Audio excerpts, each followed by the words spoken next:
The Tissot Seastar 2000 has to be Tissot's best diving watch, and today we were in Italy and we're testing it to the limits.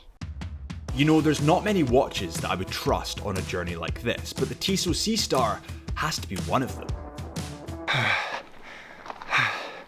Oh my god.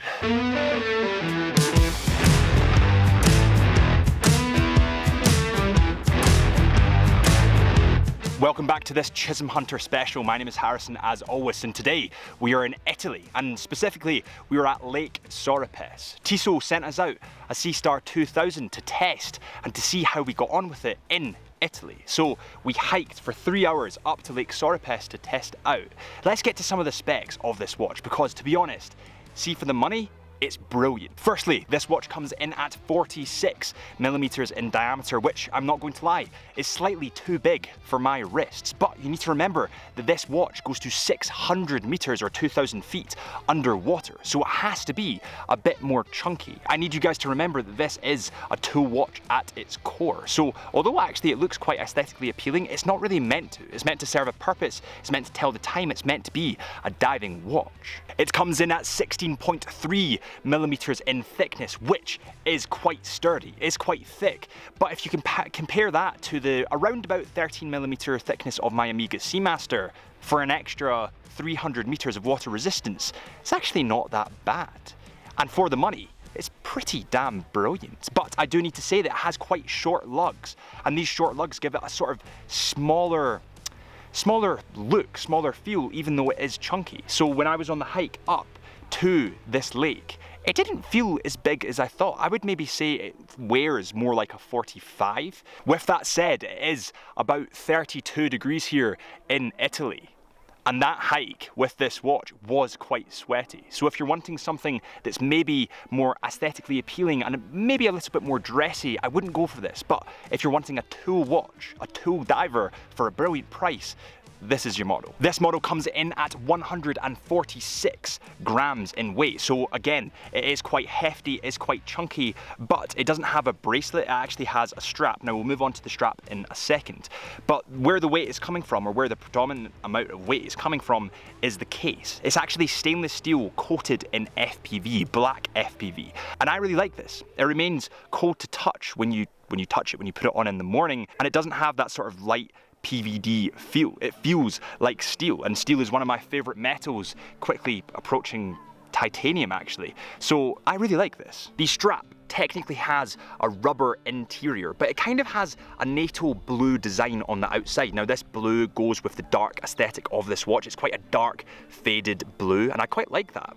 Dark navy blue, I would call it, and that goes with the black perfectly. So the color combination here is brilliant, and the dial is something special, but we'll get into that in a second. When you look at the back of the buckle, just here you can see the Tissot clasp, which is also in black PVD. Now this actually has a quick release bracelet, so you can change the strap if you want to change the strap. If it was me, I would probably put this on a plain black rubber. I'm not as big a fan of the blue and the black, although this strap is quite comfortable. I'd prefer it just black, just stealthy. Before we go any further on this Chisholm Hunter Special, I would really appreciate it if you could hit that subscribe button. It's only one click away and it would really, really help me. Before we go into the face of this model, let's talk quickly about the crown. The crown has quite thick, sturdy crown guards and is quite prominent against the wrist. It fits the bulky nature of this watch, but I don't think it's too intrusive. It doesn't dig into the wrist when I'm bending my wrist, or when I was bending my wrist on that hike.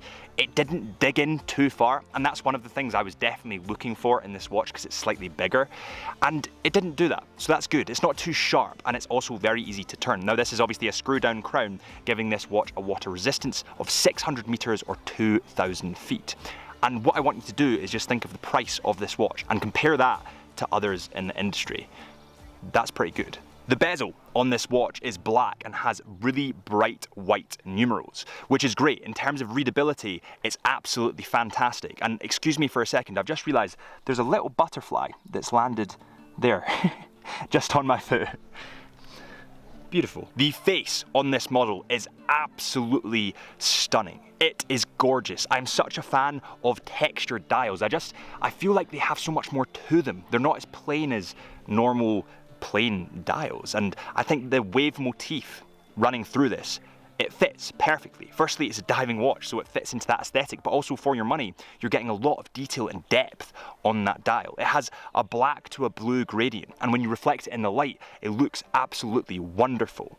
It kind of sheens and changes color based on the location. So for example, at the moment I'm in the sun, it looks really bright blue, but when it's a bit more cloudy, maybe when I'm in Scotland, when it's raining most of the time, it looks more dark and stealthy, and I like that. It really catches the light. The dial on this watch also has super Luminova on the bezel and also the hands, which shines extremely bright in the dark. And then when you move on to the actual hands themselves, they are sort of silver and they're highly reflective, which gives it a really good contrast to that dark, stealthy dial. Then you move on to the date window, which to my satisfaction is at 6 o'clock. Not 3 o'clock, at 6 o'clock. And it doesn't have a Cyclops eye. This is perfect symmetry for me. Being a photographer, being a videographer, it's just perfect. The glass on this model is scratch resistant sapphire crystal glass, but the key feature here is that it also has sapphire crystal glass on the back so that you can see into the movement. Now, we'll move on to the movement in a second, but what I will say is that I really don't have a soft spot for watches that don't show the movement. I feel like part of the reason why I'm in the watch industry is the art and the beautiful movements. Excuse the butterfly that's floating around. And you can see into this movement, and that's what I love about this watch. For the money, you're getting a really fantastic movement that you can see into. It's almost like seeing into the engine of a car, seeing the mechanics running. There's nothing quite like it. Now let's move on to the movement of this watch, but before we do, remember that Chisholm Hunter are actually authorised retailers for Tissot watches, and if it wasn't for Chisholm Hunter and it wasn't for Tissot, we would not be here. So head to chisholmhunter.co.uk to shop or just have a look at your Tissot model. And now we will get on to the movement, but before we do, let's go a walk so that we can see down to that beautiful lake. And in this video, I will show you where we are. This watch is a diving watch after all, so I wanted to take it on a hike, I wanted to test it, and I wanted to bring it somewhere that it can withstand the elements. Right, I reckon we'll go up to one of these rocks up here so that we can see this beautiful lake behind us. Take a look at that. Isn't that stunning?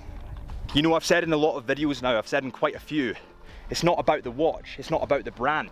Everyone has their personal preference. Everyone has color preferences, brand preferences, strap preferences. It's about where the watch can take you. And this has taken me some pretty cool places. The movement on this watch is the Powermatic 80.111 movement. It has 23 joules, comes in at 25.6 millimeters in diameter and has a power reserve of 80 hours. It also has the patented Nivacron balance spring, which is resistant to magnetic fields and is absolutely fantastic. Yes, this movement is an ETA movement, but as I've said before in quite a few different reviews and different videos, ETAs are powerhouses of movements. And I don't think that a brand should be slated for having an ETA movement. They are brilliant. And I would much rather a brand have an ETA movement than try and build their own, and it's not as good. This watch, for your money, is absolutely bloody brilliant. And even though I'm not a diver, this watch has a tool watch and the functionality of a tool watch at its core, and I can get behind that. Yes, it's maybe that little bit too big for me, but for your money, you're getting a hell of a lot of watch. And this has taken me some pretty cool places. It's withstanded the test of that hike, which by the way, was pretty painful. So to me, this watch is alright. Thank you so much for watching this Chisholm Hunter special. If you enjoyed, please hit the subscribe button and we will see you on the next video.